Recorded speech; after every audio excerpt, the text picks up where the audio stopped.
Hi friends, എല്ലാവർക്കും നമ്മുടെ പുതിയൊരു വീഡിയോയിലോട്ട് സ്വാഗതം. ഇന്നത്തെ നമ്മുടെ റെസിപ്പി എന്ന് പറയുന്നത് നല്ല ടേസ്റ്റി ആയിട്ടുള്ള ഒരു വെണ്ടയും മുട്ടയും ഉപയോഗിച്ചുള്ള ഒരു തോരൻ്റെ റെസിപ്പിയാണ് കേട്ടോ. സ്കൂളിലേക്ക് പോകുന്ന കുട്ടികൾക്കൊക്കെ കൊടുത്തേക്കാൻ പറ്റിയ നല്ലൊരു റെസിപ്പിയാണ്. അപ്പോൾ നമുക്ക് വേഗം റെസിപ്പിയിലോട്ട് പോവാം. അപ്പോൾ അതിനായിട്ട് നമ്മളൊരു പാൻ അടുപ്പത്ത് വെച്ച് കൊടുത്തിട്ടുണ്ട്. പാന് ചൂടായ സമയത്ത് നമ്മൾ അതിലേക്ക് 3 ടേബിൾ സ്പൂൺ വെളിച്ചെണ്ണയാണ് കേട്ടോ ചേർത്ത് കൊടുത്തിട്ടുള്ളത്. വെളിച്ചെണ്ണ നല്ലപോലെ ചൂടായിട്ടുണ്ട്. ഈ സമയത്ത് നമുക്ക് ഇതിലേക്ക് അല്പം ഇഞ്ചിയും വെളുത്തുള്ളിയും ചതച്ചത് ചേർത്ത് കൊടുക്കാം. അതിനുശേഷം നമ്മൾ ചേർത്ത് കൊടുക്കാൻ പോകുന്നത് കറിവേപ്പിലയാണ്. അല്പം കറിവേപ്പില കൂടി ഇട്ട് കൊടുക്കാം. എന്നിട്ട് നമ്മൾ ഇതിലേക്ക് ഒരു മീഡിയം സൈസ് വലിപ്പമുള്ള സവാള കട്ട് ചെയ്ത് കൂടി ചേർത്ത് കൊടുക്കുന്നുണ്ട്. സവാള അതുപോലെ തന്നെയാണ് ഇഞ്ചി വെളുത്തുള്ളിയൊക്കെ നല്ലപോലെ ഒന്ന് ചൂടാക്കിയെടുത്താൽ മാത്രം മതി. ഒരുപാട് സമയം ഇട്ട് വഴറ്റേണ്ട ആവശ്യമൊന്നുമില്ല. കാരണം നമ്മൾ ഇതിലാണല്ലോ വെണ്ടയിട്ടിട്ട് ഫ്രൈ ചെയ്തെടുക്കുന്നത്. അപ്പോൾ നമ്മുടെ ഇഞ്ചിയും അതുപോലെ തന്നെയാണ് സവാളയും വെളുത്തുള്ളിയൊക്കെ നല്ലപോലെ ഒന്ന് ചൂടായി കിട്ടിയിട്ടുണ്ട്. ഈ സമയത്ത് നമുക്ക് ഇതിലേക്ക് ആവശ്യമായിട്ടുള്ള മസാലകളൊക്കെ ചേർത്ത് കൊടുക്കാം കേട്ടോ. അപ്പോൾ ആദ്യം തന്നെ ഞാൻ ഇവിടെ ചേർത്ത് കൊടുക്കാൻ പോകുന്നത് മഞ്ഞൾപ്പൊടിയാണ്.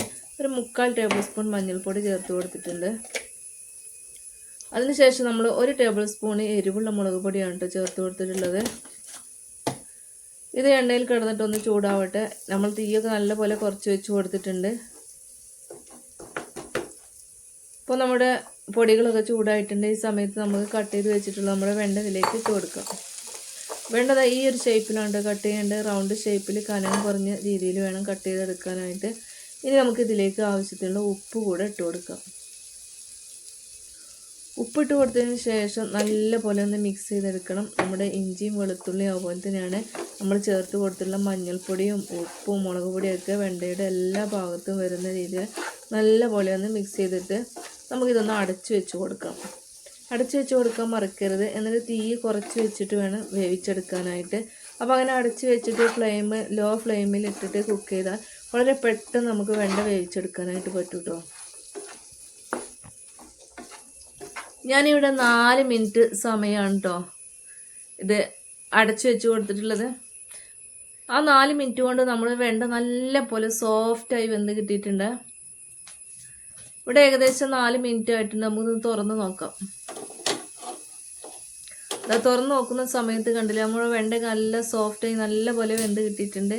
ഈ ഒരു പരുവത്തിലാണ് നിങ്ങൾക്ക് ഇഷ്ടം വെച്ചാൽ അങ്ങനെ ചെയ്യാം കേട്ടോ. അപ്പോൾ ഞാനിവിടെ ചെയ്യുന്നത് ഇത് തുറന്ന് വെച്ച് കൊടുത്തതിന് ശേഷം ഒരു 5 മിനിറ്റ് ഇത് ഒന്നും കൂടെ ഡ്രൈ ആക്കി എടുത്തിട്ടുണ്ട് കേട്ടോ. അപ്പോൾ ഇങ്ങനെ 5 മിനിറ്റ് സമയം ഇരിക്കട്ടെ. അടച്ചു വെച്ച് കൊടുക്കരുത്. അടച്ചു വെച്ചാൽ ഡ്രൈ ആയി കിട്ടില്ല.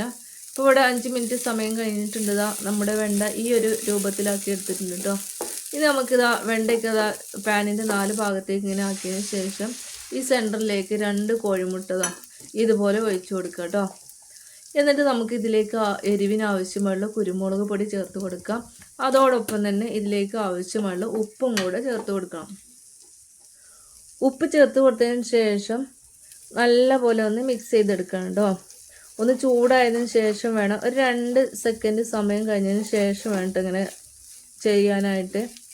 എന്നിട്ട് ഇതുപോലെ നമ്മുടെ മുട്ടയും അതുപോലെ തന്നെയാണ് വെണ്ടയും നല്ല പോലെ ഒന്ന് മിക്സ് ചെയ്തെടുക്കുക. അപ്പോൾ വെണ്ട കഴിക്കാൻ ഇഷ്ടമില്ലാത്ത കുട്ടികൾക്കൊക്കെ ഇഷ്ടപ്പെടുന്ന നല്ല റെസിപ്പിയാണ് ഇത്. അപ്പോൾ കുട്ടികൾക്ക് ലഞ്ചോ കൊടുത്തേക്കുന്ന സമയത്ത് ലഞ്ച് ബോക്സിൽ കൊടുത്തേക്കാൻ പറ്റിയ ഈസി ആയിട്ടുള്ള റെസിപ്പിയാണ്. അപ്പോൾ അവർ മുട്ട കഴിക്കുന്ന സമയത്ത് അതിൻ്റെ കൂടെ ഈ വെണ്ടയും കൂടെ കഴിച്ചോളും. അപ്പോൾ ഇതാണ് ഇന്നത്തെ നമ്മുടെ റെസിപ്പി എന്ന് പറഞ്ഞ് ഈസിയാണ്, അതുപോലെ തന്നെയാണ് ടേസ്റ്റിയാണ്. അപ്പോൾ നമ്മുടെ വീഡിയോ ഇഷ്ടപ്പെട്ടാൽ ചാനലൊന്ന് സബ്സ്ക്രൈബ് ചെയ്ത് സപ്പോർട്ട് ചെയ്യാൻ മറക്കരുത്. വീഡിയോ ലൈക്ക് ചെയ്യാനും കൂടെ മറക്കരുത്. ഇനി അടുത്ത നല്ല റെസിപ്പിയുമായിട്ട് നമുക്ക് വീണ്ടും കാണാം. ബായ്.